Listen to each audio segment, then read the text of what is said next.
सूरत कहफ का दूसरा वाक़या। दो आदमियों के बारे में है जो आपस में दोस्त थे। एक आदमी निहायत मालदार था। अल्लाह ने उसे दो बहुत बड़े और खूबसूरत बाग अता किए थे। ये बाग आम बाग नहीं थे, बल्कि ऐसे थे जिन्हें देखकर लोग हैरान रह जाते। दोनों बाग अंगूर की बेलों से भरे हुए थे। दरमियान में खजूरों के दरख्त कतारों में लगे थे। नीचे सब्ज खेत लहलहा रहे थे और हर तरफ बहती नहरें बागों को सैराब कर रही थीं। उसके बाग ऐसे थे कि कभी खाली नहीं होते थे।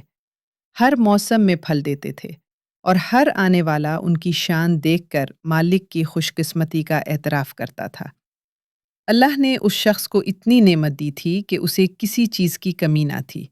लेकिन अफ़सोस की बात ये थी कि नेमतों ने उसके दिल में शुक्र के बजाय गुरूर पैदा कर दिया था।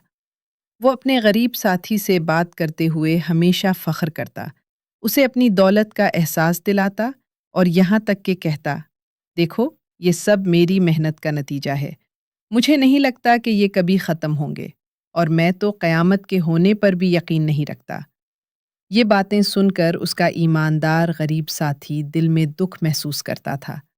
उसने मोहब्बत और हिकमत के साथ उसे समझाया, भाई, जब तुम अपने बाग में दाखिल होते हो तो कहना चाहिए था, माशा अल्लाह, ला कुव्वता इल्ला बिल्लाह, यानी ये सब अल्लाह ने दिया है। अपने आप को धोखे में ना रखो। अगर अल्लाह चाहे तो तुम्हारा बाग तुमसे छीन ले। और याद रखो, तुम मुझे माल में और औलाद में ज़्यादा समझते हो, लेकिन असल दौलत ईमान है जो मेरे पास है। मगर दौलत के नशे में डूबा हुआ शख्स इन बातों को हंसी में उड़ा देता था। उसे लगता था कि उसकी दौलत हमेशा रहेगी और ताकत सिर्फ उसी के पास है। वो समझता था कि वो सब कुछ कंट्रोल कर सकता है, हालांकि हर चीज़ अल्लाह के हाथ में है।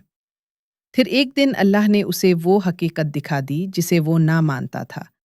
अल्लाह का अजाब किसी तूफान, ज़लज़ले या बड़े वाक़ये की सूरत में नहीं आया, बल्कि खामोशी से रातों रात उसके बागों पर एक मुसीबत लाई गई। कुरान कहता है कि एक ऐसी आफत आई जिसने पूरे बाग को जड़ से हिला दिया। बागों की सरसब्जियां मुरझा गईं, नहरें खुश्क हो गईं, दरख्त टूट गए, फल ज़मीन पर झड़ गए और पूरी की पूरी जन्नत एक बर्बाद खंडर बन गई। सुबह जब वो बाग पर पहुंचा तो उसका दिल कांप गया। वो जिस जगह कभी जन्नत समझी जाती थी, अब वहां राख, सूखी मिट्टी और टूटे दरख्तों के सिवा कुछ भी ना था। वो हैरान, परेशान और अफसुर्दा खड़ा था।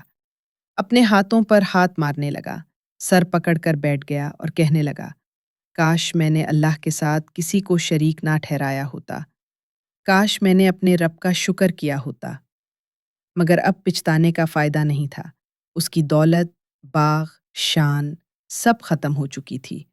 अब ना उसका माल उसकी मदद कर सकता था, ना दोस्त, ना औलाद। वो तन्हा, बेबस और खाली हाथ रह गया।